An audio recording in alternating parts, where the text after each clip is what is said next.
नमस्कार दोस्तों, कैसे हैं। मैं उम्मीद करता हूं आप लोग सब अच्छे होंगे। आप देख रहे हैं अपना YouTube channel MS comparison point 9456। आज जो हमारा सेशन है वह है आधुनिक इतिहास का जो सीरीज चल रही है उसी का नेक्स्ट सेशन है। और आज हम बात करने वाले हैं बंगाल विजय पर, क्योंकि अक्सर ऐसा होता है स्टूडेंट्स को कि जब हम आधुनिक इतिहास की जब सीरीज या कोई भी बुक या किसी भी नोट से जब हम पढ़ते हैं तो उनमें कुछ ऐसे पृष्ठांक होते हैं जिनका हमको महत्व नहीं पता होता, और उन्हीं पृष्ठांकों के महत्वों को समझाने के लिए आपको मैं पूरी कोशिश कर रहा हूं कि आपको मेरे माध्यम से वो समझ में आ जाए और उस समझदारी का पात्र मैं बन सकूं। ठीक है, इसी को आगे बढ़ते हुए हमने अब से पहले जो है इससे 3, 4 या 5 वीडियो हमने अपलोड कर दी हैं। आप प्लेलिस्ट पर जाइए, आधुनिक इतिहास या मॉडर्न हिस्ट्री वाले प्लेलिस्ट पर जाकर आप वहाँ पर देख सकते हैं सारी। और अगर आप उन पहले जितनी वीडियो हैं उनको आप लोगों ने नहीं देखा है, यदि आप उनको देख लें तो मैं उम्मीद करता हूँ आपको जो है आधुनिक इतिहास समझने में और भी ज़्यादा बेहतर मज़ा आएगा। ठीक है, और शायद आपको और भी अच्छे से वह समझ में आना शुरू हो जाएगा। ठीक है, क्योंकि ऐसा होता है ना अक्सर, क्योंकि हमको कुछ बातें जो होती है ना एकदम क्रम से पढ़नी होती है, और वो क्रम हमको एकदम एक फ्लो में होना चाहिए कि टॉपिक बाय टॉपिक। अगर हम आप फ्लो तोड़ दें और टॉपिक बाय टॉपिक अगर हम इस चीज़ को छोड़ दें तो शायद हमको समझने में बहुत दिक्कत हो सकती है। तो इससे पहले की जो वीडियो थी उसको मैं आपको रिमेंबर करा देता हूँ, यानी याद दिला देता हूँ। और वो याद दिलाने का माध्यम क्या है मेरा, कि इससे पहले हमने बताया उत्तर मुगल काल, और उत्तर मुगल काल वह एक शासन हुआ। उत्तर मुगल काल वह उस उस काल अवधि को कहते हैं जिस काल अवधि में क्या होता है कि मुगल एम्पायर जो है उसमें कमज़ोर शासकों का आना और कमज़ोर शासकों के साथ साथ क्षीण होना। चलिए उसको थोड़ा सा मैं बता देता हूँ कि वो ऐसी क्या कंडीशन हुई थी। तो कंडीशन होती है कि 1707 में शुरू करते हैं। ठीक है दोस्तों, तो 1707 में औरंगजेब की मृत्यु हो जाती है। तो कंडीशन यहाँ से बिगड़ती है। कंडीशन जो बिगड़ती है वो कहाँ से बिगड़ती है, वो यहाँ से बिगड़ती है कि औरंगजेब की मृत्यु हो जाती है। और उस समय पर औरंगजेब की मृत्यु के बाद में औरंगजेब के जो होते हैं वो 3 पुत्र होते हैं। एक का नाम होता है मुअज़्ज़म, एक का नाम होता है कामबख्श, और एक का जो होता है वो होता है आज़म। ठीक है, कामबख्श जो थे वो बीजापुर के क्षेत्र में अधिकार था उनका, वहाँ के दीवान थे। और आज़म की बात करें तो गुजरात के थे। और ये जो थे अगर हम बात करें तो ये बंगाल क्षेत्र में जो थे, ये गुजरात क्षेत्र में ऐसा मान के चलिए, बंगाल क्षेत्र इनके हाथ अधिकार में था और दिल्ली क्षेत्र भी इनके अधिकार में था, अगर हम थोड़ा सा इस ओवरव्यू को देख कर चलें तो। क्योंकि ऐसा होता है ना अक्सर हमको जो है कुछ बातें जो हैं, जैसे कि मैंने इससे पिछली वाली वीडियो में बताया कि आपको काबुल में क्षेत्र में जो थे वो कौन थे। और काबुल के क्षेत्र में बात करके देखें तो मुअज़्ज़म काबुल क्षेत्र से थे, और गुजरात क्षेत्र से जो थे वो आज़म थे, और कामबख्श जो थे वो बीजापुर क्षेत्र में थे।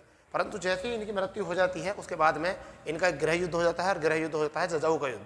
ठीक है, जजाऊ के युद्ध में जो है ये मुअज़्ज़म जो है जीत जाता है, और मुअज़्ज़म जो है बहादुर शाह प्रथम के नाम से शासक बनता है। और उसी घटना को आगे बढ़ाते हुए देखिए एक घटना घटती है कि अगर हम इसको थोड़ा सा और आगे समझ के चलें तो औरंगजेब की मृत्यु के बाद जो है नए राज्यों के शासक जो थे अपने अपने आप को जो है अलग करना शुरू कर दिया। उन्होंने क्या करना कर दिया, अपने आप को स्वतंत्र करना शुरू कर दिया, क्योंकि बाद के जितने भी शासक थे वो कमज़ोर शासक थे, और बंगाल भी एक अलग शक्ति के रूप में जो है उभरने लगी। बंगाल जो है एक अलग शक्ति के रूप में उभरने लगी। चलिए थोड़ी बेसिक पॉइंट की बात करते हैं, क्या होता है बेसिक पॉइंट। चलिए ये थोड़ा सा एक मैप बना लेते हैं, और ये जो हमारा क्षेत्र है ये बंगाल क्षेत्र है। ठीक है, अगर हम इस बात को देखें तो ये आप हमारा क्या है, बंगाल, ये बंगाल क्षेत्र है। ये उस टाइम के बंगाल में जो था वो क्या क्या होता था। उस टाइम के बंगाल में आपका अगर हम बात करें तो इस टाइम पर जो बंगाल था उस टाइम पर बांग्लादेश, उड़ीसा, यानी कि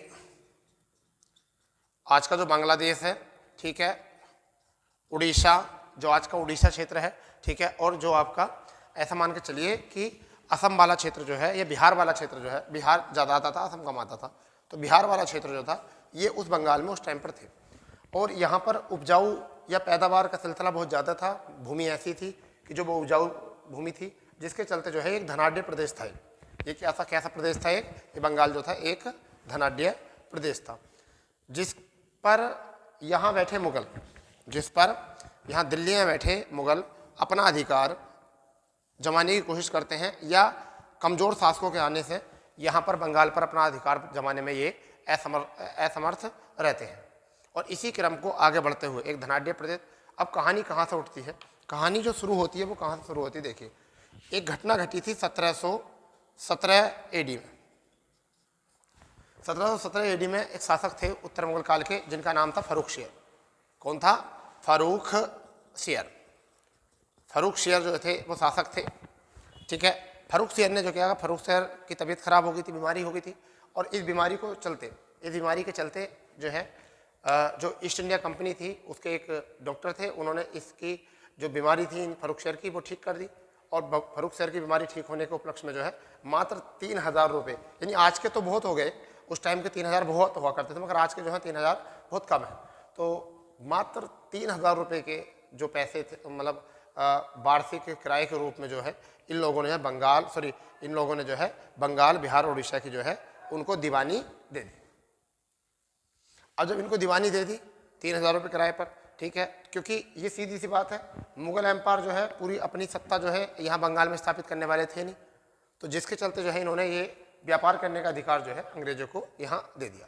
अब इसके बाद की कहानी जब शुरू होती है तो आगे जो शुरू होती है कि 1717 में देखिए अधिकार राजा कौन हुआ करता था? मुगल ही होते थे, परंतु उनके कुछ सूबेदार हुआ करते थे।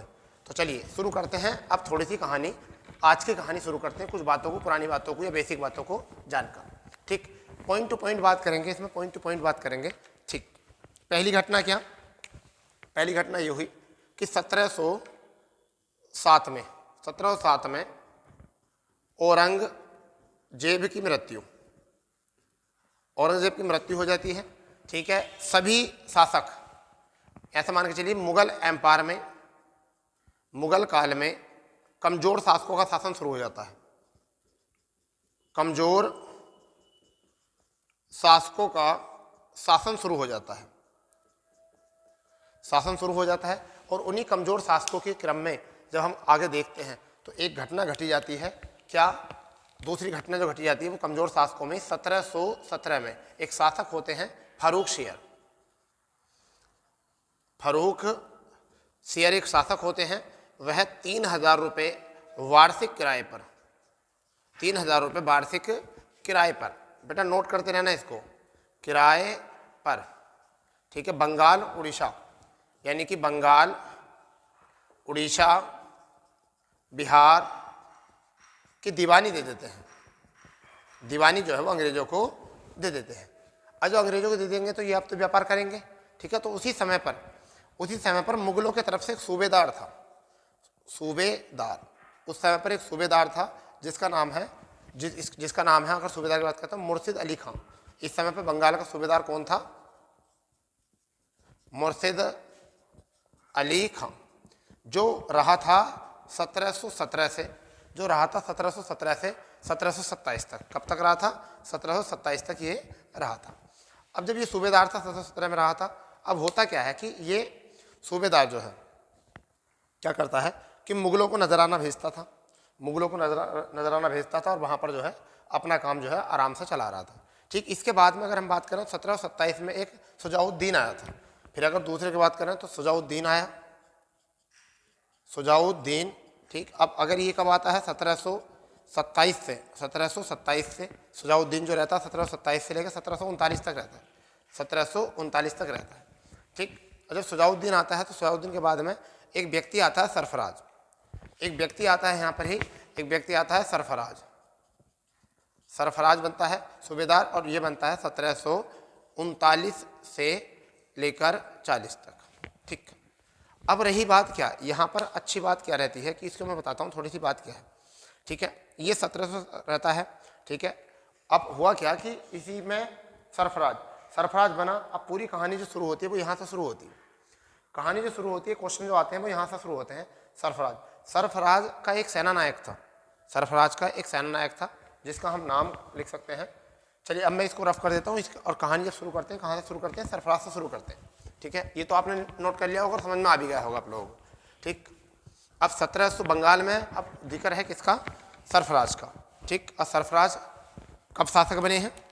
देखिए अगर हम बात करें तो अब बात है सरफराज की है 1739 से लेकर 40 की बात यहाँ कह रहे हैं। 1739-40 में अगर हम बात करके चलें, 39-40 में अगर हम बात करके चलें तो सरफराज का एक सेना नायक था जिसका नाम था अली वर्दी खां। इसका एक सेना नायक था, सेना नायक जिसका नाम था अली वर्दी खां। अली वर्दी खां इसका सेना नायक था। क्या करता है ये अंग्रेज़ों से मिलकर या थोड़ा ऐसा मान के चलिए कि मुग़ल एम्पायर से मिलकर, ठीक है, और मुग़ल एम्पायर को भी नहीं मिलकर इसके कुछ ऐसे मित्र थे जो सरफराज के राज दरबार में रहते थे, उनसे इन्होंने बात करी और उनका सहयोग पाकर इस अली वर्दी खान ने जो है किसकी, सरफराज की कर दी मृत्यु।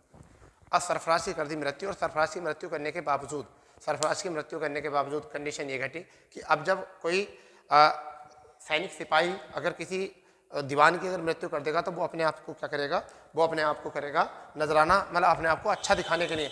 अब मैं आपको बता दूं इसका काल जो रहा वो 1740 से लेकर 1756 तक इसका काल रहा, ठीक है, अली वर्दी खां का यहाँ पर बंगाल में। अब होता क्या है कि जब ये सैन्य सैनिक जो है, यानी कि ये सैनिक है बंगाल में, अब ये अपने दीवान की जो कर देता है हत्या, ठीक है। अब जब दीवान की हत्या कर दी है तो उस हत्या का कि जिससे कि बुरा ना लगे, और ये बहुत सारा नजराना जो है क्या है, ढेर सारा नजराना जो है वो मुग़लों को भिजवाता है। क्या भिजवाता है? मुग़लों को ये नजराना भिजवाता है, जिससे कि ऐसा हो कि मुग़ल एम्पायर जो है इसको व्यापार करने की या इसको दीवानी दे दे। अब मुग़लों को जब यहाँ पर नजराना भेजा गया तो मुग़लों ने जो है इसको दीवानी करने की परमिशन दे दी, क्योंकि मुग़ल लोग जो थे वो क्या करते थे, वो कुछ पैसे लेकर और व्यापार करने का अपने क्षेत्र में अधिकार दे दिया करते थे। तो इस सैन्य शासक को दीवान बना दिया गया, ठीक है, और अब जो है मुग़लों के अधीन रहकर ये क्या है, अली वर्दी खां यहाँ पर काम कर रहे थे, ठीक। कंडीशन बिगड़ती कहाँ से है? कंडीशन बिगड़ती क्या है कि अली वर्दी खां का कोई भी लड़का नहीं था, अली वर्दी खां का कोई भी लड़का था नहीं, और तीनों की तीन क्या थी, बेटियाँ थी। तो अली वर्दी खां की जो थी वो 3 बेटियाँ थी, ठीक। अगर हम बात करें तो इसकी कितनी बेटी थी? 3 बेटियाँ थी। अली वर्दी खां की जो थी वो 3 बेटियाँ थी, और तीनों बेटियों के अगर नाम की बात करें तो आपको पता होना चाहिए कोई लड़का था नहीं, ठीक है। और इसकी मृत्यु हो जाती है 1756 में, यानी कि 1756 में इसकी मृत्यु हो जाती है। अब उत्तराधिकार को लेकर जो है कंडीशन आगे आती है कि अब उत्तराधिकार पर कौन बने। तो पहली जो मतलब लड़की थी उसका नाम था घसीटा बेगम।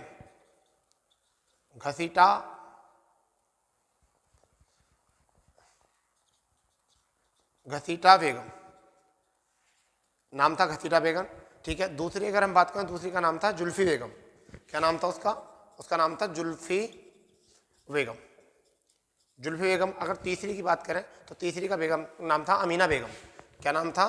अमीना बेगम, ठीक है। आप इसको बात को समझ रहे होगे।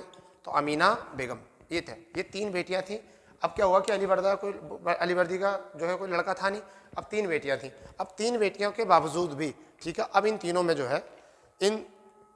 जो है हो गया कंडीशन कि अब उत्तराधिकारी कौन बनेगा। अब देखिए धीरे धीरे क्वेश्चन की तरफ जा रहे हैं, हम जा रहे हैं। अब क्या होता है कि अमीना बेगम जो होता है इसका एक बेटा होता है। अमीना बेगम जो होती है उसका एक बेटा होता है। अमीना बेगम जो है वो कहाँ रहने वाली थी? इसका जो विवाह करा गया था वो कहाँ पर कर दिया गया था? पटना में इसका विवाह कर दिया गया था। पटना में। और जुल्फी बेगम जो थी इनका जो विवाह किया गया वो पूर्णिया में विवाह कर दिया गया था। कहाँ पर कर दिया गया था? पूर्णिया, यानी कि पूर्णिया बिहार में इनका विवाह कर दिया गया था। घसीटा बेगम जो है इनका विवाह जो है ढाका में किया गया था। कहाँ पर किया गया था? ढाका में इनका विवाह कर दिया गया था। तो देखिए सेना नायक ने मृत्यु की सरफराज के बाद जो एक सेना नायक था वो बना अली वर्दी खां की मृत्यु हो जाती है 1756 में मृत्यु हो जाती है। इसका कोई बेटा होता नहीं है, 3 बेटियां होती हैं। तीनों बेटियों में घसीटा बेगम, ठीक है, और जुल्फी बेगम, अमीना बेगम। घसीटा बेगम का विवाह करा ढाका में, जुल्फी बेगम का विवाह करा पूर्णिया में, और अमीना बेगम का जो विवाह किया वो क्या? पटना में। अब कंडीशन आती है कि कौन बनेगा। तो इसका एक बेटा था जिसका नाम था, अगर हम बात करें, सिराजुद्दौला। क्या नाम था? सिराजुद्दौला। सिराजुद्दौला जो है वो किसका बेटा है? वो अमीना बेगम का जो है वो बेटा होता है, सिराजुद्दौला, ठीक है। अमीना बेगम का जो होता है बेटा होता है। और ये बंगाल का नवाब, अब ये जो बनता है, अब क्या बनता है? बंगाल का नवाब बन जाता है। बंगाल का नवाब बन जाता है 1756 में, ठीक। तो अब कंडीशन आती है कि बंगाल का नवाब कौन बना? अमीना बानो बेगम का बेटा जो है वो सिराजुद्दौला जो है बंगाल का नवाब 1756 में बना, ठीक। 1756 में यहाँ बना, और इसने 1756 में बनने के बाद में क्या करता है कि ये इससे ही जो है बहुत सारी बहुत सारी बातें जो हैं अब इसी से जुड़ी हुई हैं, ठीक है, इससे ही सब बहुत सारी बातें जो हैं यहाँ जुड़ी हुई हैं सिराजुद्दौला से, ठीक है।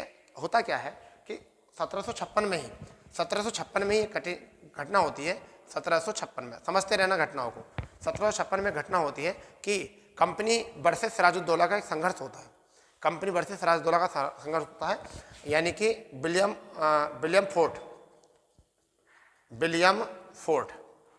फोर्ट कलकत्ता में एक किला था विलियम फोर्ट, उसमें अंग्रेज आ गए थे, अंग्रेजों का उस पर अधिकार था विलियम फोर्ट पर, और सिराजुद्दौला जो है इनको अंग्रेजों को विलियम फोर्ट से जो है भगा देता है। क्या कर देता है? भगा देता है।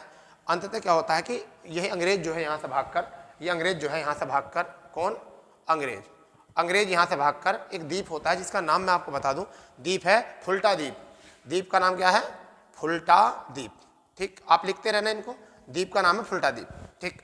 दोबारा रिमेंबर करते हैं, अमीना बेगम का बेटा था सिराजुद्दौला, अमीना बेगम का विवाह हुआ था पटना में हुआ था, ठीक है। सिराजुद्दौला बंगाल का नवाब बना कब? 1756 में, ठीक। सिराजुद्दौला ने 1756 में ही विलियम फोर्ट किले पर जो है आक्रमण किया, वहाँ पर अंग्रेजों का शासन था और अंग्रेजों को वहाँ से भगाकर चले गया और अंग्रेज जाकर फुल्टा द्वीप पर जाकर बस गए, ठीक है।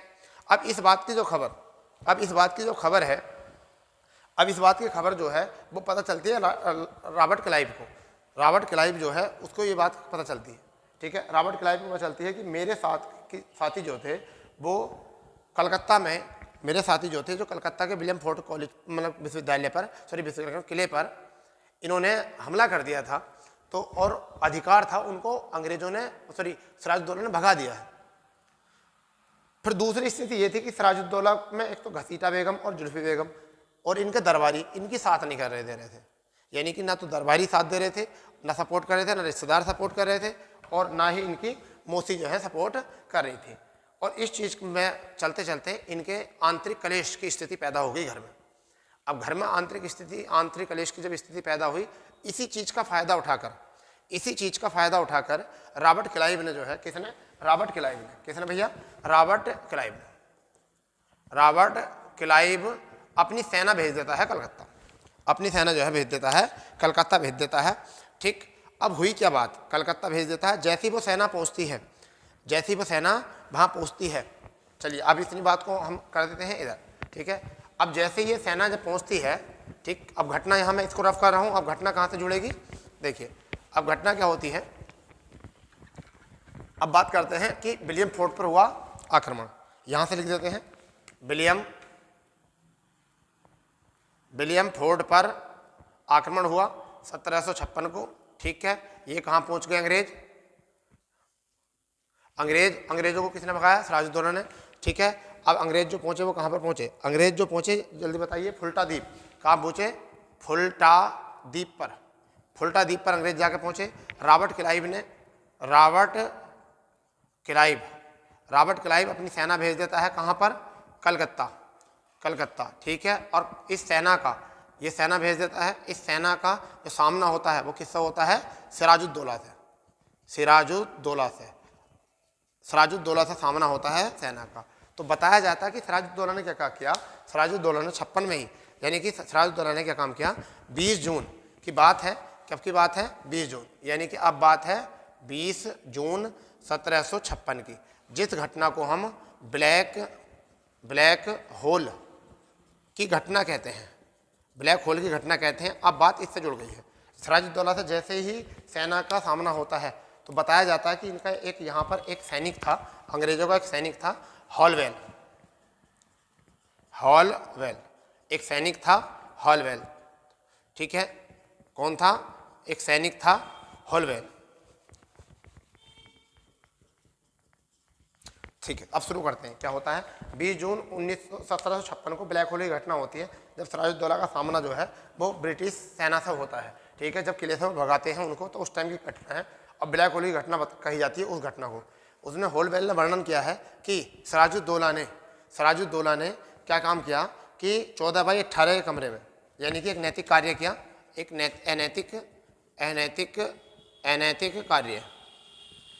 अनैतिक कार्य किया। और बताया जाता है कि 14 बाई 18 के कमरे में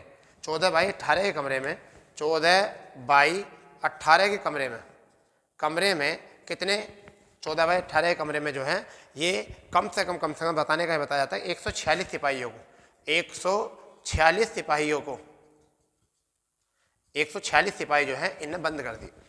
यानी कि हॉलवेल ने बताया कि ब्लैक होल की घटना जिसको नाम देते हैं ये काल कोठरी घटना जो कहते हैं, जैसे ही रॉबर्ट क्लाइव अपनी सेना भेजते हैं तो सिराजुद्दौला वो बताते हैं कि सिराजुद्दौला ने क्या काम किया 20 जून 1756 में कि 146 सिपाहियों को 14/18 कमरे में 14/18 कमरे में बंद कर दिया और अगली सुबह जब खोला तो मात्र 23 आदमी जो हैं वो जिंदा बचे। और ये एक अनैतिक कार्य जो किया था वो सिराजुद्दौला ने किया था। अब ये नहीं कह सकते कि यह होलवेल के द्वारा बनाई गई ये मनगढ़ंत कहानी है या फिर अंग्रेजों से सिराजुद्दौला से बदला लेने के लिए ये एक घटना गढ़ी थी इन्होंने अपने आप, या फिर ये कोई सत्य घटना है। तो इस पर इतिहास कोई टिप्पणी नहीं करता है। ठीक है, अब होता क्या है कि इतना काम करने के बाद सिराजुद्दौला जो है, किसकी बात कर रहे हैं हम? सिराजुद्दौला की। किसकी? सिराजुद्दौला जो है वो अपना बंगाल में जो है आधिपत्य स्थापित कर लेता है। बंगाल में क्या होता है, कलकत्ता में अपना आधिपत्य स्थापित कर लेता है। फिर बंगाल में कलकत्ता में एक इनके व्यक्ति होते हैं जिनका नाम है मानिक चंद। ठीक, सिराजुद्दौला का काम करते हैं मानिक चंद को। सिराजुद्दौला जो काम करते हैं क्या करते हैं, मानिक चंद को जो है कलकत्ता का प्रभारी बना देते हैं। क्या बना देते हैं मानिक चंद को? ये बना देते हैं प्रभारी कलकत्ता का। किसका प्रभारी बन गया ये? कलकत्ता का बना दिया गया इसको प्रभारी। अब ये क्या होता है कि प्रभारी जब बना दिया गया तो अब देख रहे किस कौन करेंगे? मानिक चंद करेंगे। और मानिक चंद ने इसका नाम बदल कर रख दिया अलीनगर। मानिक चंद ने इसका नाम बना कर रख दिया अलीनगर। अब होती घटना क्या है? अब नेक्स्ट घटना क्या होती है कि जैसे ही समझिए, अब पहले इस बात को स्टोरी टाइप समझिए, पहले इस बात को समझिए। विलियम फोर्ट किले पर 1756 में अंग्रेजों का अधिकार था। सिराजुद्दौला ने अंग्रेजों को वहां से भगा दिया और वो ये फुल्टा द्वीप पर पहुंच गए। इस बात की खबर जब रॉबर्ट क्लाइव को पता चली तो रॉबर्ट क्लाइव ने कलकत्ता में सेना भेजी। जैसे कलकत्ता में सेना भेजी, सिराजुद्दौला को पता चला कि सेना आ रही है, तो बताया जाता है होलवेल के द्वारा कि 20 जून 1756 को सिराजुद्दौला ने ब्लैक होल की घटना के माध्यम से, जिसे हम ब्लैक होल की घटना कहते हैं, अनैतिक कार्य करते हुए 14/18 कमरे में 146 सिपाहियों को बंद कर दिया। और जिसमें से अगले सुबह जब खोल के देखा तो उसमें 23 सिपाही जो है जिंदा बचे। ठीक, और इस बीच से अब ये कहानी जाती है मनगढ़ंत कहानी है या कैसी कहानी है? आगे कंडीशन क्या होती है कि सिराजुद्दौला कलकत्ता को जीतकर अपने अधिकार में लेकर वो वहाँ का जो प्रभारी है वो मानिक चंद को बना देते हैं। किसको बना देते हैं? मानिक चंद को बनाते हैं कलकत्ता का। अब ये रिश्वत लेकर अंग्रेजों से मानिक चंद, इसका नाम बदलता, पहले तो इसका नाम रह देता अलीनगर, और रिश्वत लेकर अंग्रेजों से मिल जाता है। ये कलकत्ता किसको सौंप देता है? अंग्रेजों को यहाँ पर सौंप देता है। किसको सौंप देता है? अंग्रेजों को सौंप देता है। आगे घटना ये घटी गई कि इसी बीच में जो है सिराजुद्दौला की जो है सत्ता कमज़ोर होने लगती है। सिराजुद्दौला की सत्ता जो कमज़ोर होने लगती है और कमज़ोर होने पड़ती है, और प्रोत्साहित होकर अंग्रेजों से क्या करता है कि अंग्रेजों से जो है फरवरी 1757 को, अब अंग्रेजों रिश्वत लेकर मानिक चंद ने अंग्रेजों को कलकत्ता दे दिया। तो अब सिराजुद्दौला को जो क्या काम करा कि फरवरी 1757 में इन्हें अलीनगर की संधि करनी पड़ी। और मजबूर हो गया बेचारा। क्यों भाई? अब इसलिए मजबूर हो गया कि अब अंग्रेजों ने इस पर अधिकार कर लिया कलकत्ता पर, इसकी सत्ता कमजोर हो गई, इसके रिश्तेदार साथ नहीं दे रहे। अब रिश्तेदार साथ नहीं दे रहे तो क्या करा? इनने क्या काम करा? अलीनगर की संधि कर दी, और संधि करने के बाद में आपसे समझौता हुआ और अंग्रेजों को भी अब यहाँ पर क्या है, व्यापार करने का अधिकार मिल गया। अब इस तरीके से जो है अंग्रेजों ने अपना थोड़ा बहुत सत्ता या अपनी थोड़ी बहुत जो है यहाँ पर पैर जमाने की जो घटना घटी वो थी अलीनगर की संधि। ठीक, अब अलीनगर संधि के बाद होता क्या है आपको समझ में आ रहा है? नहीं, ठीक है, आराम से आप बातों को आराम से सुन पा रहे होगे और डेट टू डेट काम चल रहा है। ठीक है, अब होता क्या है इस अगली घटना में कि अंग्रेज लोग जो है इसी चीज़ का बदला लेने के लिए क्या होता है कि ये देखते हैं कि इनके परिवार में क्या है। अंग्रेज एक नीति अपनाते हैं कि जितने भी सिराजुद्दौला के परिवार के लोग थे, ठीक है, वो ये दुश्मन थे, अंग्रेज उनसे दोस्ती कर लेते हैं। और अंग्रेज क्या करते हैं कि रॉबर्ट क्लाइव ही बोलेंगे हम। रॉबर्ट क्लाइव क्या करता है कि उनसे सबसे दोस्ती कर लेता है और अपने ग्रुप में उनको, अपनी कैटेगरी में उनको शामिल करना शुरू कर देता है। ठीक है, और इसी चीज़ का फ़ायदा उठाकर ठीक है, एक जो ब्लैक होल की घटना होती है उसका बदला लेने के लिए क्या होता है कि प्लासी का एक युद्ध नाम की घटना होती है, ठीक है। बंगाल में एक जगह है प्लासी, कहाँ पर है, बंगाल में एक जगह है प्लासी, और अब घटना घटती है प्लासी का युद्ध।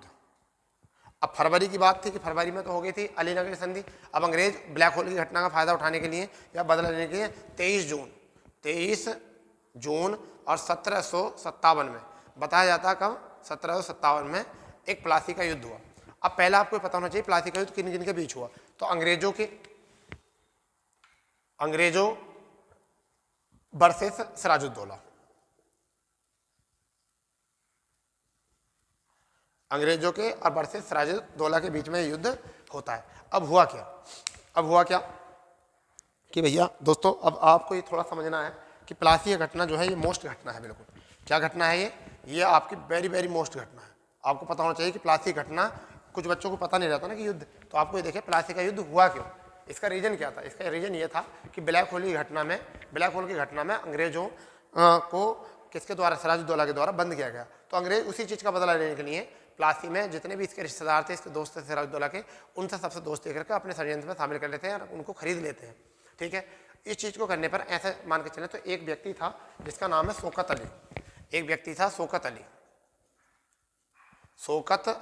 ठीक है। एक व्यक्ति शौकत अली था। कहा यह जाता है कि प्लासी का युद्ध नहीं था, एक ये षड्यंत्र था, ठीक है। शौकत अली था, घसीटा बेगम, मीर जाफर, घसीटा बेगम, तीसरा व्यक्ति मीर जाफर, चौथे व्यक्ति की अगर हम बात करें, मीर जाफर हो गया, घसीटा बेगम, चौथे व्यक्ति बात करें तो एक राय दुर्लभ, क्या व्यक्ति था, एक राय दुर्लभ, एक व्यक्ति राय दुर्लभ था।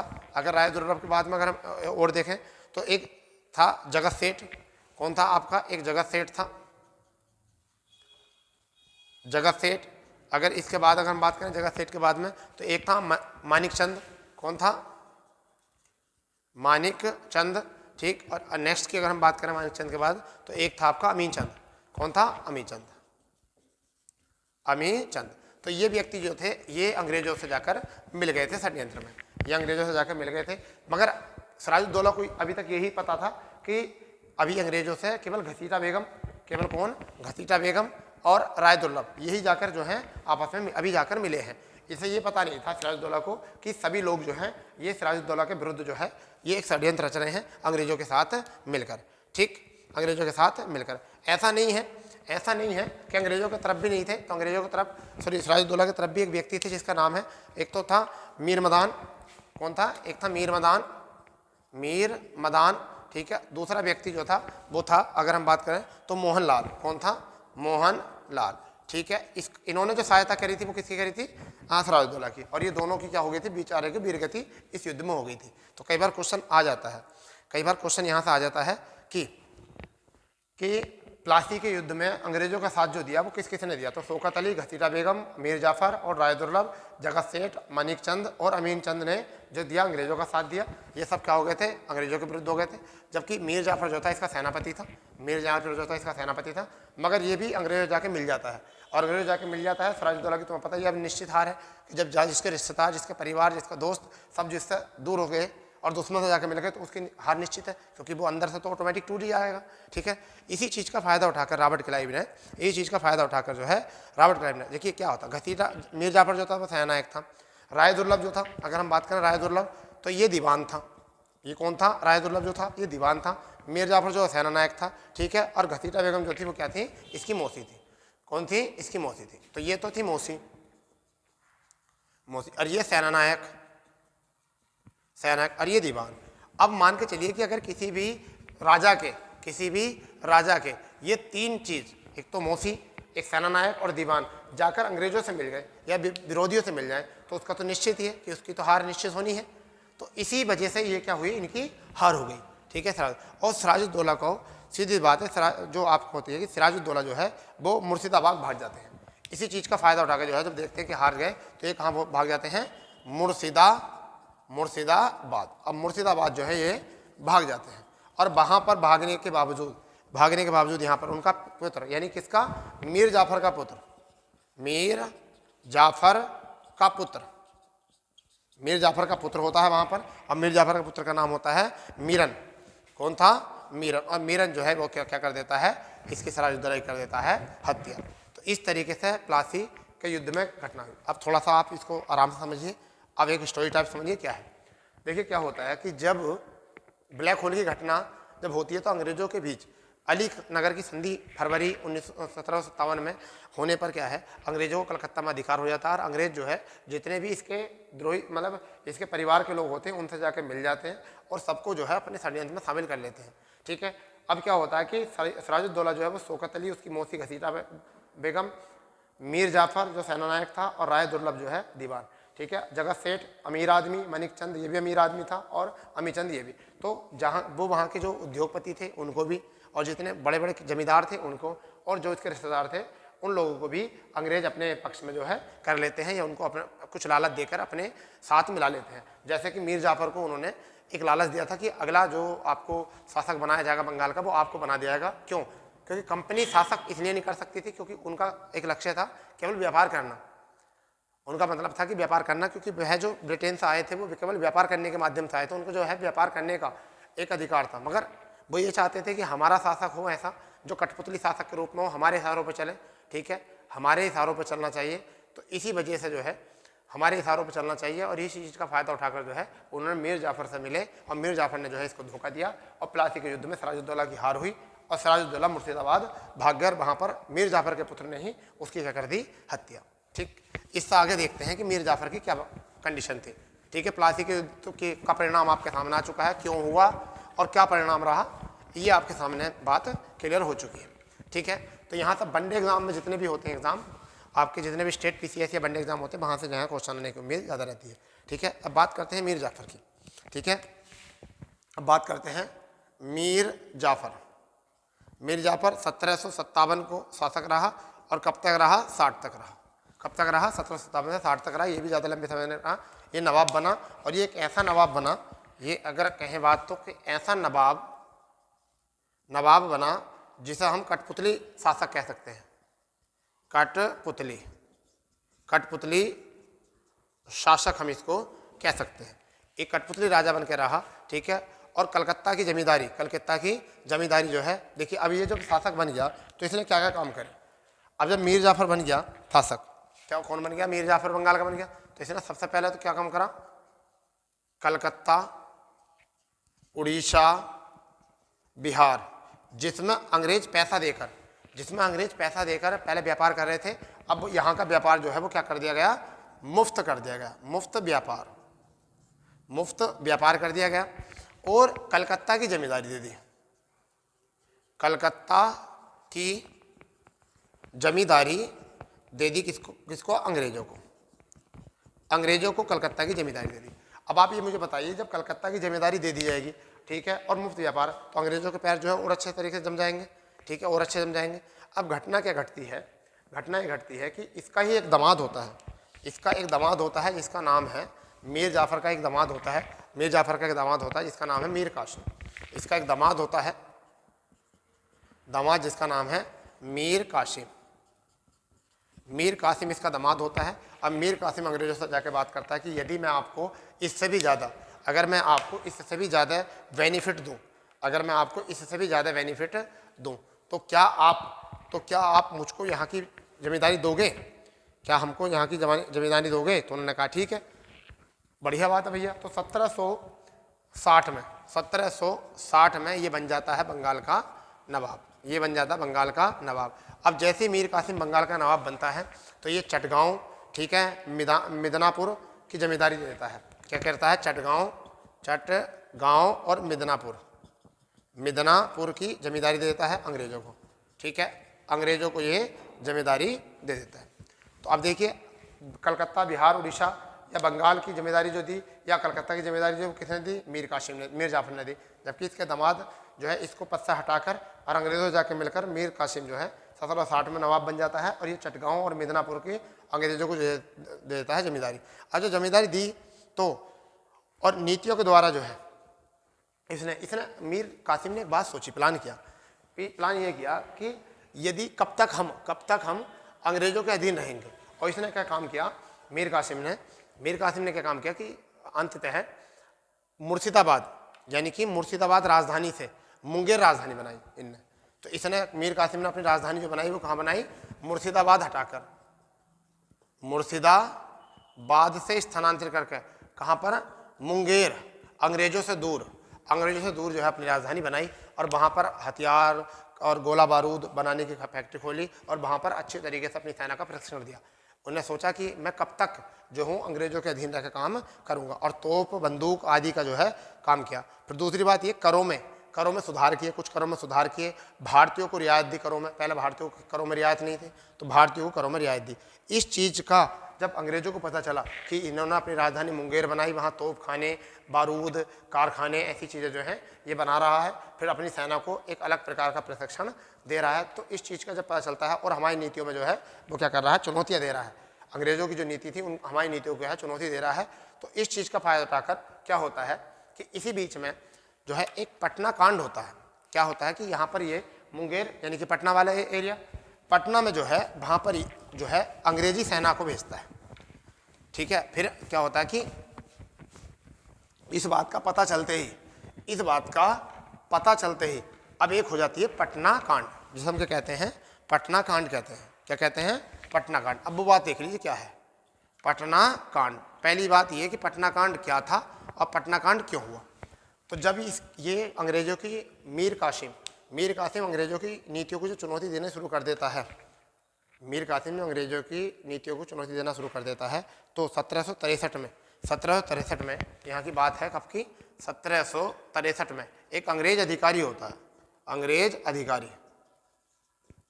अधिकारी जिसका नाम है एलिस, अंग्रेज अधिकारी जिसका नाम है एलिस। क्या नाम है, एलिस। ठीक है, एक अंग्रेज अधिकारी होता है, एलिस होता है। ठीक है, एलिस के नेतृत्व में सेना पहुंचती है, एलिस के नेतृत्व में वहां पर सेना पहुंचती है पटना में जब सेना पहुंचती है तो वहां पर क्या हो जाता है, वहां पर होता है युद्ध, और वहां पर किसकी, एलिस की हो जाती है मृत्यु। वहां पर युद्ध हो जाता है और वहां पर एलिस की क्या हो जाती है, मृत्यु हो जाती है। ठीक है, और जब मृत्यु होती है 1763 में, तो भैया इस चीज़ का फ़ायदा उठाकर, यानी कि अंग्रेजों जो पता चलता है कि एलिस की हो गई है मृत्यु, तो इसको जो है पद से क्या कर देते हैं, निष्कासित कर देते हैं। किसको, मीर कासिम को जो है निष्कासित कर देते हैं। और मीर कासिम को निष्कासित करने की जगह पर उसी दिन 63 में मीर जाफ़र को पुनः जो है बंगाल का जो है नवाब बना दिया जाता है, और ये जो है कौन, मीर कासिम, यानी कि मीर कासिम जो है कहाँ से, मीर कासिम अगर हम बात करें तो मीर कासिम जो है पटना से भागकर ये बिहार पहुँच जाता है। कहाँ पहुँच जाता है, ये बंगाल से भागकर कहाँ पहुँच जाता है, बिहार। ठीक है, यानी कि कहाँ पहुँच जाता है, ये बिहार में रहता है। ठीक है, और बिहार में जाकर जो है ये बिहार में जाकर एक स्थान है, ये सब लोग जो है, कहने का मतलब क्या था कि समझिए, जैसे पटना कांड में एलिस की मृत्यु होती है तो अंग्रेजों को पता चल जाता है। ठीक, जब अंग्रेजों को पता चलता है तो अंग्रेजी सेना भेजी जाती है किसको, कि ऐसा करो कि अब जो राजा है मीर जाफ़र जो है जो बंगाल का शासक है, उसको जो है पद से निष्कासित कर दो। और पद से निष्कासित होने का पता सुनकर वो कौन, मीर कासिम जो है इसका पता करके कि मुझे जो है पद से निष्कासित कर दिया गया और मीर जाफ़र को पुनः जो है राजा बना दिया गया, इस चीज़ को लेकर ये जो है यहाँ से भाग जाता है। और यहाँ से भाग जाने के बाद में ये क्या होता है कि 3 शासक, क्या, एक तो आप याद रखना कि जब ये भागता है तो इस चीज़ का बदला लेने के लिए, पटना कांड का बदला लेने के लिए, सुन लो, पटना कांड का बदला लेने के लिए, यानी कि अलीनगर की संधि और ब्लैक होल की घटना लेने के लिए कौन सा युद्ध हुआ, प्लासी का युद्ध। ठीक है, अब जो होता है कि पटना कांड का बदला लेने के लिए जब ये भागता है तो भागने के बाद में ये एक तो बंगाल का शासक, ठीक है, तो बंगाल का शासक कौन होता है, बंगाल का शासक जो होता है मीर कासिम होता है। ठीक है, मीर कासिम। फिर उधर मुगल जो शासक था तो मुगल शासक के से जाके मिलता है, और वो कौन होता है, शाह आलम। ठीक है, और सिराजुद्दौला जो थे अवध के शासक थे। इन तीनों ने जाके एक त्रिगुट संधि करी, एक त्रिगुट संधि करते हैं। जैसे पटना कांड होता है तो पटना कांड के बाद में एक हुई त्रिगुट संधि। ठीक है, और त्रिगुट संधि में कौन कौन शामिल थे वो देख लेते हैं। त्रिगुट संधि में जो कौन कौन लोग शामिल थे उनको देख लेते हैं। तो पहले अगर हम देखें तो शाह आलम, एक व्यक्ति था शाह आलम। ठीक है, अब ये शाह आलम कौन था, तो ये था मुगल। कौन था ये, मुगल बादशाह, उस टाइम पर कौन था? मुगल बादशाह था। ठीक, अगर हम दूसरे की बात करें तो दूसरा था मीर कासिम। मीर कासिम, अब मीर कासिम कौन था? ये बंगाल का नवाब था, बंगाल का नवाब। ठीक, अगर तीसरे की बात करें तो कौन था? तो शुजाउद्दौला। तीसरा कौन था? शुजाउद्दौला। ये कहाँ के थे? अवध के। इन तीनों ने मिलकर क्या बनी? करी त्रिकूट संधि। और त्रिकूट संधि करने के लिए अब जब ये तीनों एक जगह इकट्ठा हो जाते हैं तो उधर से जो है पटना के बक्सर में अंग्रेजी सेना भी पहुंच जाती है। और फिर जब अंग्रेजी सेना पहुंच जाती है तो वहां पर होता है बक्सर का युद्ध। ठीक है, बक्सर का युद्ध। ठीक है, बक्सर का युद्ध होता है 22 अक्टूबर 1764 को। ठीक, तो अब देख लेते हैं कि अब घटना क्या होती है। त्रिकूट संधि के बाद है पटना कांड के बाद त्रिकूट संधि, और त्रिकूट संधि के बाद में होता है आपका बक्सर का युद्ध। बक्सर का युद्ध ये होता है कि 22 अक्टूबर और 1764 को होता है। किन किन के बीच होता है? तो ये होता है अंग्रेजों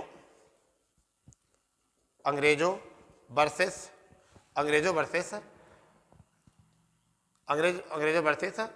संयुक्त सेना। अब संयुक्त सेना में कौन कौन थे? तो मैं आपको बता दूं, एक तो थे मीर कासिम, दूसरे में अगर बात करें शुजाउद्दौला, अगर तीसरे की बात करें तो कौन थे? शाह आलम। ये थे तीनों। ठीक है, तो संयुक्त सेना इन दोनों के बीच में हुआ युद्ध। ठीक है, संयुक्त सेना और यहाँ अंग्रेजों के। अब बक्सर का युद्ध जब हुआ, 22 अक्टूबर। ये कई बार एग्जाम में क्वेश्चन पूछा जाता है, एग्जाम में क्वेश्चन बहुत ज़्यादा पूछा जाता है। ठीक है, तो ऐसा होता है कि शाह आलम जो है वो क्या कर लेते हैं? वो अंग्रेजों की ले लेते हैं शरण। ठीक है, ये जो ले लेते हैं, क्या ले लेते हैं? अंग्रेजों की शरण लेते हैं, अंग्रेजों की शरण में चले जाते हैं। ठीक है, अपनी जान बचानी, जब इनको लगता है कि हार रहे हैं तो ये अंग्रेजों की शरण ले लेते हैं। ठीक है, शुजाउद्दौला जो होता है वो आत्मसमर्पण कर लेता है। ये क्या कर लेता है? आत्मसमर्पण कर लेता है। अब बताइए, अंग्रेजों की शरण में पहुंच गए एक तो शाह आलम, तो शुजाउद्दौला ने जो ले लिया आत्मसमर्पण कर लिया। तो अब मीर कासिम क्या करें? तो मीर कासिम जो है दिल्ली भाग जाते हैं। मीर कासिम कहाँ चले जाते हैं? दिल्ली भाग जाते हैं। तो पहले तो बेचारा पटना भाग का आया था। ठीक है, अब कहाँ भाग गया? दिल्ली। ठीक है, तो दिल्ली में भाग जाता है तो वहाँ पर जाकर इसकी 1777 में मृत्यु हो जाती है। यानी कि 1777 में इसकी हो जाती है मृत्यु। 1777 में क्या हो जाती है? मृत्यु हो जाती है। इस तरीके से बक्सर का यही एक बक्सर का ऐसा युद्ध है जहाँ पर अंग्रेजों ने पूर्णतः बंगाल पर अपने शासन स्थापित कर लिया था। ठीक है, अपना शासन जो है इन्होंने स्थापित कर लिया था। भाई वह यही युद्ध है बक्सर का युद्ध, जो 22 अक्टूबर 1764 को इन्होंने लड़ा। और 1764 से निश्चित हो गया कि अब बिल्कुल सुनिश्चित तरीके से निश्चित हो गया कि अब जो बंगाल पर अधिकार रहेगा वो किसका रहेगा? वो रहेगा अंग्रेजों का। ठीक है, और अंग्रेजों को यहाँ पर शासन करने के लिए पैर जमाने वाली घटना जो थी वो यही घटना थी, बक्सर का युद्ध। ठीक है, तो दोस्तों आपको ये चीज़ समझ में आई होगी। अब क्या होता है कि अभी यहाँ पर क्या हुआ कि एक तो शुजाउद्दौला जो थे ये अवध के थे। ये कौन थे? ये अवध के थे। ठीक है जी, कहाँ के? अवध के। और ये जो थे वो कौन थे? मुगल थे। कौन थे? मुगल। अब ये आप देखिए, दोनों लोग जो है अंग्रेजों की शरण में आ चुके हैं। तो अब क्या होगा? अब इनमें आपसे समझौता होता है, क्योंकि अंग्रेज तो अभी भी राजा नहीं बनने वाले। क्योंकि अंग्रेज क्या थे कि जो ईस्ट इंडिया कंपनी थी वो राजा नहीं बनेगी। ठीक है, वो राजा नहीं बनेगी। क्यों नहीं बनेगी? क्योंकि उन्होंने राजा बनने को मना किया था, क्योंकि वो केवल व्यापार करने के लिए थे यहाँ। ठीक है, वो केवल व्यापार करने के लिए, तो राजा इन्हीं को बनाना है, मगर किस रूप में? इनसे समझौता करने के बाद या संधि करने के बाद। तो इस घटना के बाद में होती है इलाहाबाद की संधि, जिसका नाम दिया जाता है इसको इलाहाबाद की संधि।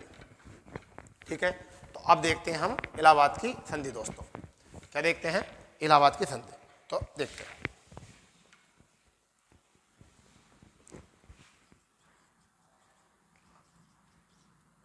इलाहाबाद की संधि।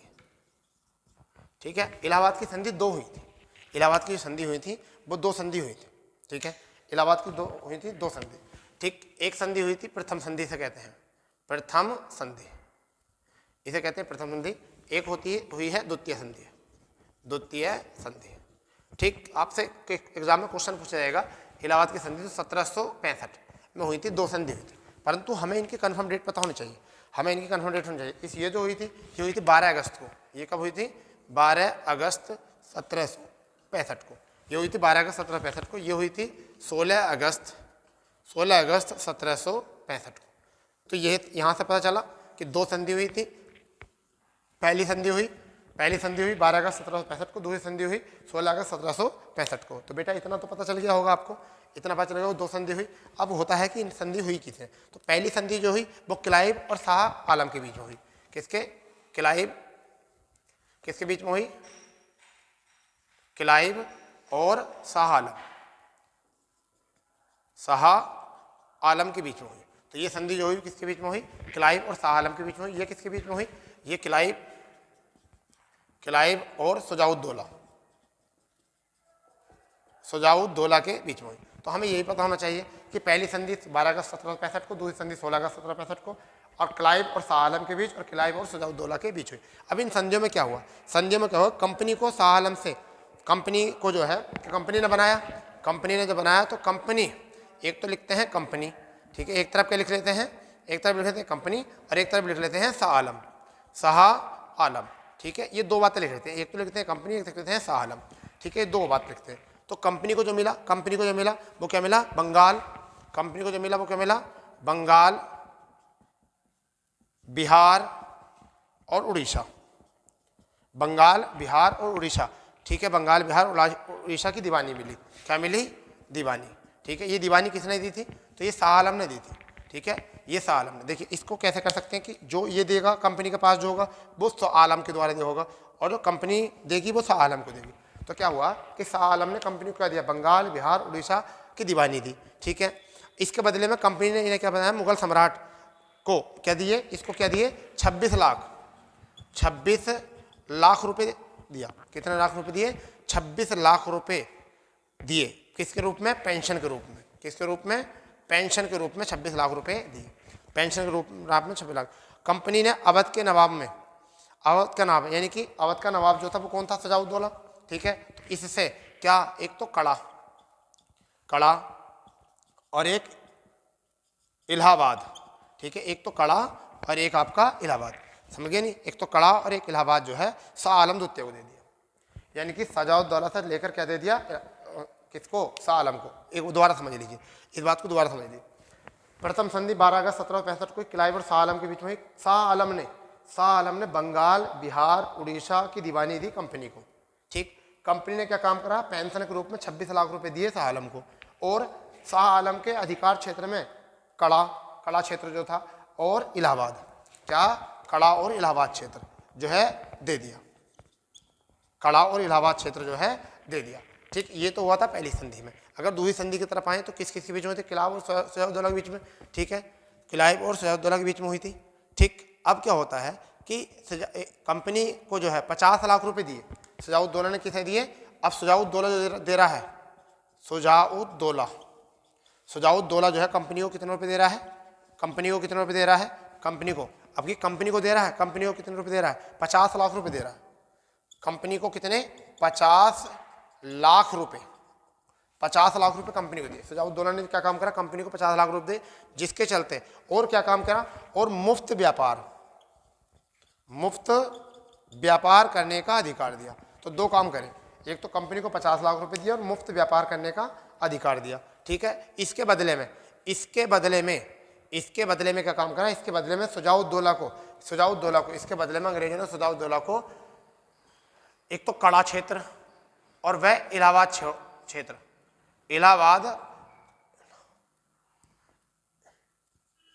इलाहाबाद छोड़कर शेष अवध दे दिया, शेष अवध जो है दे दिया, ठीक। अब दोबारा समझ लो क्या हुआ। बक्सर के युद्ध के बाद में, जैसे बक्सर के युद्ध पर अंग्रेजों के अधिकार में आ गया बंगाल, तो इस बीच में जो दो राजा थे, जो एक आलम था और एक शुजाउद्दौला, जो अंग्रेजों के सामने पहुंच चुके थे, उन्होंने करी इलाहाबाद की संधि, जिसे नाम दिया था समझौता। इलाहाबाद में बैठकर संधि हुई थी। पहली संधि हुई थी 12 अगस्त 1765 को क्लाइव और शाह आलम के बीच में। कंपनी ने शाह आलम को 26 लाख रुपए पेंशन के रूप में दिया, कड़ा इलाहाबाद की दीवानी मतलब अधिकार दिया। तो शाह आलम ने कंपनी को क्या दिया? बंगाल, बिहार, उड़ीसा में दीवानी दी। क्लियर? नोट बढ़िया तरीके से। इधर दूसरी संधि हुई 16 अगस्त 1765 को किलायपुर सजाउद्दौला को। तो सजाउद्दौला ने कंपनी को 50 लाख रुपए दिए और मुफ्त व्यापार करने के लिए दिया। तो कंपनी ने सजाउद्दौला को क्या दिया, शेष अवध, कड़ा और इलाहाबाद तो इसके पास पहुंच गया। इसके बाद में जो बचा हुआ था वो शेष अवध जो है वो किसे दे दिया, वो दे दिया सजाउद्दौला को। अब यहाँ पर तुम काम कर सकते हो। ठीक, अब जब काम कर सकते हो तो इसके बाद में जो घटना घटी, उसके बाद में जो घटना घटी वो घटी बंगाल का द्वेष शासन। इसके बाद जो घटना घटी वो कौन सी घटना घटी उसको देख लेते हैं। बंगाल विजय हो चुका है। अब बंगाल में क्या हुआ है, बंगाल में द्वेष शासन आ चुका है। ठीक है, अब बंगाल में द्वेष शासन कब हुआ, क्या और कैसे हुआ और कब होता है, तो इसको हम लिख लेते हैं। तो बंगाल द्वैध शासन, बंगाल द्वेष शासन। अब देखो इसकी डेट अगर बात करें 1765 से लेकर ये 72 तक रहा था। कब तक रहा था बंगाल में द्वेष शासन, 65 से लेकर 72 तक ये रहा था। अब ये होता क्या है, अब देखिए ये शुरू जो किया था, ये शुरू तो किया था क्लाइव ने। अगर हम बात करें शुरू जो किया था वो किसने किया था, क्लाइव ने। ये तो किया था शुरू जो किया था द्वेष शासन वो किसने किया था, क्लाइव ने। जबकि समाप्त जो किया था वो किसने किया था, वारेन हेस्टिंग ने। ये समाप्त जो किया था, समाप्त किसने किया था, वारेन हेस्टिंग।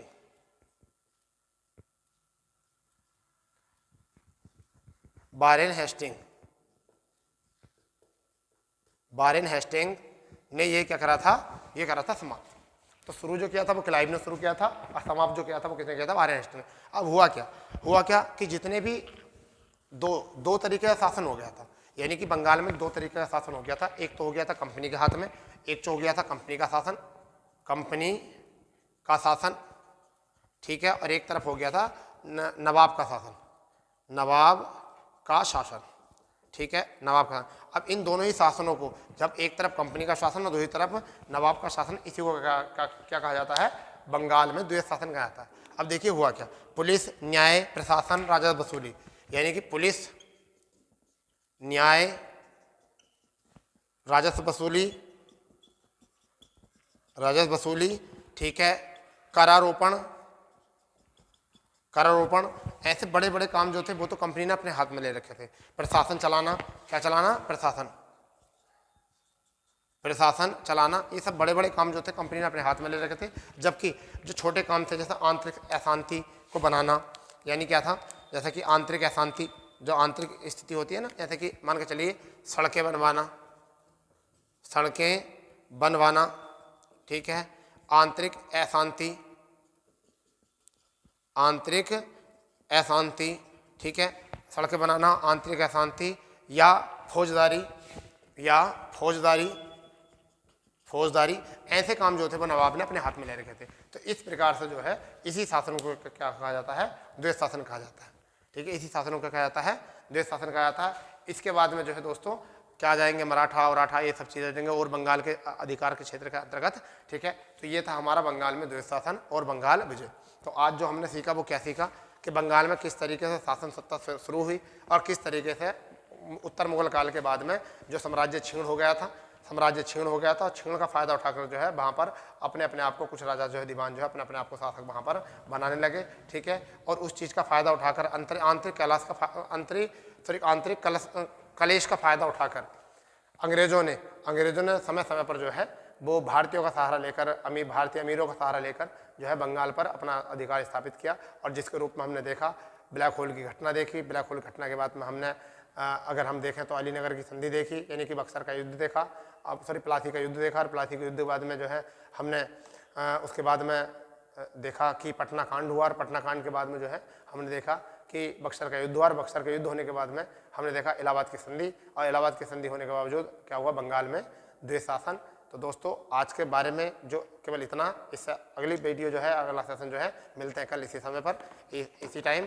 तो दोस्तों ज़्यादा जो भाई नए हैं वो जल्द से जल्द चैनल को सब्सक्राइब कर दें और ऐसी जानकारी, अच्छी एकदम स्टोरी टाइप जानकारी के लिए जानेंगे हमारे चैनल से जुड़े रहिए, क्योंकि आपके एग्ज़ाम में इतने से बाहर कभी भी आने वाला नहीं है अगर आपने इतने का भी नोट्स बना दिया तो। ठीक है, तो दोस्तों मिलते हैं कल को इसी समय पर। ठीक है, जय हिंद, जय भारत।